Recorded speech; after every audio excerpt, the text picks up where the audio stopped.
I'm here with chef and nutritionist Sam Gowing. We've made a beautiful salad together, and I just thought it's too good an opportunity to be here with Sammy and just talk to her a little bit about her approach with food and health, because I love the way you think about this stuff. Well, I've been using food as medicine professionally now for nearly 20 years. And even though that's not a great lifetime one there, I've learned so much, and I've watched so many food trends come and go and diet trends come and go. And having worked in the restaurant industry for a good 15 years before 15 years kind of in this area. Yeah.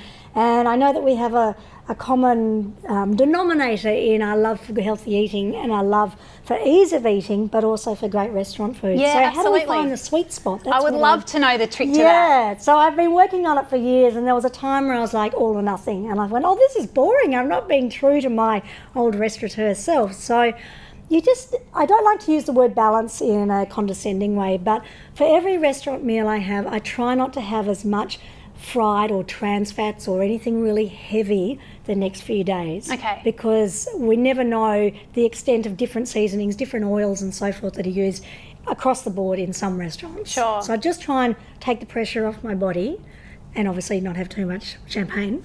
But a little bit's okay. A little bit, of course. Just try and kind of counterbalance that, particularly when you travel and you may have had 5 restaurant meals in a row. Yes. So rather than sitting there stressing about what you're eating, like eat it and enjoy it, be in the moment, but then pull back a little bit in the next day or two. Yeah, recently I was on a really strict protocol that's been fabulous, but for a very short period of time. But my best friend's parents were celebrating their 52nd wedding anniversary, and I'm like, I'm going to eat what I want to eat. I'm going to drink what I want to drink. And I didn't feel so great the next day, but I wasn't going to beat myself up and go, oh no, I can't enjoy the rest of life because I'm on a program. And, I think you've just got to take the pressure off and listen to your body. Okay. And as far as the whole, we always hear about the next superfood. I would love to get your take on that. Do you know what? I think we're really finally coming around to what's in the garden, or what's in the garden at your farmer's market. If we look at seaweed, which of course isn't in your garden, but it's in my big front ocean garden in Byron Bay, then seaweed is an ingredient I've been working with for 30 years through Japanese food and obviously in the healing arts as well.